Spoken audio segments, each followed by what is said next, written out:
Panorama group, जो सोचता है वो करता है। आपके अपने सपनों का आशियाना। बिहार में चुनाव हो रहा है, झारखंड में तो चुनाव हो रहा है। झारखंड में तो मैं कोऑर्डिनेटर भी हूँ। झारखंड में मैं वहाँ जाता भी हूँ, फिर जाऊँगा। कोई दिक्कत कहीं नहीं है चुनाव में। और आप जो कह रहे हैं अब चुनाव की घोषणा होगा तो स्वाभाविक है कि यात्रा नहीं होना चाहिए, इसमें कोई बड़ी बात नहीं है। लेकिन हमें लगता है जो चुनाव की स्थिति है, निश्चित तौर पर जो भारतीय जनता पार्टी ने जनता से वादा किया, लोग अभी बड़ा खुश हैं कि हरियाणा में हम सरकार बना ली है। लेकिन आपको बता रहे हैं ये बिहार की धरती है। नमस्कार, आप देख रहे हैं सिटी पोस्ट लाइव और मैं हूं आपके साथ हर्षिता प्रताप सिंह। एक और जहां झारखंड में विधानसभा चुनाव होने हैं, वहीं दूसरी ओर बिहार में भी उपचुनाव है और उपचुनाव का बिगुल भी बज चुका है। इसके मद्देनजर तमाम पार्टियों ने अपनी अपनी तैयारी शुरू कर दी है, अपनी अपनी दावेदारी सामने कर दी है। लेकिन बात करें कांग्रेस की, तो कांग्रेस ने अब तक किसी सीट को लेकर दावेदारी पेश नहीं की है, जिसको लेकर कांग्रेस नेता से जब सवाल पूछा गया तब अजीत शर्मा कहते नजर आए कि वो इस बारे में कुछ जानते नहीं हैं। ये सवाल पूछा जाना चाहिए कांग्रेस प्रदेश अध्यक्ष अखिलेश प्रसाद सिंह से और उन नेताओं से जो चुनाव जीते हैं। उन्हें चुनाव में, झारखंड चुनाव में प्रभारी जरूर बनाया गया है, लेकिन बिहार के उपचुनाव को लेकर, कांग्रेस की दावेदारी को लेकर कुछ भी कहने से बचते नजर आए हैं। तो वहीं झारखंड के चुनाव को लेकर तेजस्वी यादव को अचानक अपनी यात्रा भी रोकनी पड़ी है। इसको लेकर भी कांग्रेस नेता अजीत शर्मा ने बड़ा बयान दिया है। क्या कुछ कहा है, पहले आप वो सुने। लेना तो सर, बिहार में उपचुनाव और झारखंड में चुनाव, दोनों में आप लोग को तैयारी एक साथ दिखना है। किस तरह से आप लोग तैयार है? तेजस्वी जी भी यात्रा स्थगित कर दी है। बिहार में तो उपचुनाव हो रहा है, वहाँ तो झारखंड में तो चुनाव हो रहा है। झारखंड में तो मैं कोऑर्डिनेटर भी हूँ। झारखंड में मैं वहाँ जाता भी हूँ, फिर जाऊँगा। कोई दिक्कत कहीं नहीं है चुनाव में। और आप जो कह रहे हैं अब चुनाव की घोषणा होगा तो स्वाभाविक है कि यात्रा नहीं होना चाहिए, इसमें कोई बड़ी बात नहीं है। लेकिन हमें लगता है जो चुनाव की स्थिति है, निश्चित तौर पर जो भारतीय जनता पार्टी ने जनता से वादा किया, लोग अभी बड़ा खुश हैं कि हरियाणा में हम सरकार बना ली है। लेकिन आपको बता दें ये बिहार की धरती है और झारखंड बिहार से ही अलग होके गया है।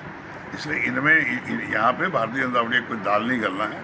निश्चित तौर पर हम लोग गठबंधन, इंडिया गठबंधन वहाँ चुनाव जीतेंगे, झारखंड में भी और बिहार में भी। आरजेडी को सर कितनी सीट देने की झारखंड में? नहीं, सीट तो देखिए हम लोग का आला कमान खड़गे साहब, राष्ट्रीय अध्यक्ष और आदरणीय राहुल गांधी जी, मैडम सोनिया गांधी तय करते हैं। सीट का कोई सवाल नहीं है। सवाल है विकास का, सवाल है युवकों को रोजगार का, सवाल है महंगाई रोकने का, जो कि भारतीय जनता पार्टी आदरणीय नरेंद्र मोदी जी नहीं कर पाए। 2014 में उन्होंने कहा था 2 करोड़ युवकों को रोजगार प्रत्येक वर्ष देंगे। 10 वर्ष बीत गए, 20 करोड़ युवकों को रोजगार मिलना चाहिए, एक भी नहीं मिला। इसलिए आपको बता दें कि ये सीट का तय ऊपर से होगा, उसमें कोई आप चिंता मत कीजिए। हम लोग सब लोग मिलजुल के सीट का बंटवारा करेंगे और चुनाव लड़ेंगे। बिहार में उपचुनाव में भी कांग्रेस दावेदारी करती है?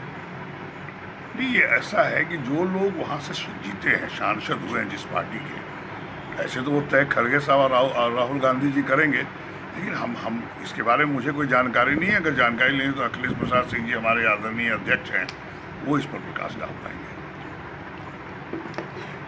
चुनावी माहौल है, वहीं दूसरी ओर बिहार में यात्राओं का दौर भी लगातार शुरू है। मुकेश सैनी हो, गिरिराज सिंह हो, तेजस्वी यादव हो, सभी यात्राओं के जरिए एक कनेक्शन बनाने की कोशिश कर रहे हैं बिहार की जनता से। इसी क्रम में तेजस्वी यादव ने भी कल ही अपनी यात्रा की शुरुआत की थी, लेकिन आज ही उन्हें अपनी यात्रा को स्थगित करना पड़ रहा है, क्योंकि अब उन्हें सीट शेयरिंग का फॉर्मूला तय करने के लिए कल झारखंड निकलना है। 2 दिवसीय दौरे पर राहुल गांधी से, हेमंत सोरेन से उनकी मुलाकात होनी है, जिसको लेकर एनडीए के तमाम नेता तेजस्वी यादव पर लगातार निशाना साध रहे हैं। तो वहीं इसी बीच कांग्रेस नेता अजीत शर्मा का भी ये बड़ा बयान है। अजीत शर्मा कहने लगे चुनाव है तो ऐसे में यात्रा तो रोकनी ही पड़ेगी। वहीं दूसरी ओर झारखंड चुनाव को लेकर एनडीए सरकार पर अजीत शर्मा निशाना साधते नजर आए। पीएम मोदी पर निशाना साधा और कहा कि करोड़ों लोगों को नौकरी देने का वादा किया था, लेकिन अपना वादा पूरा नहीं कर पाए।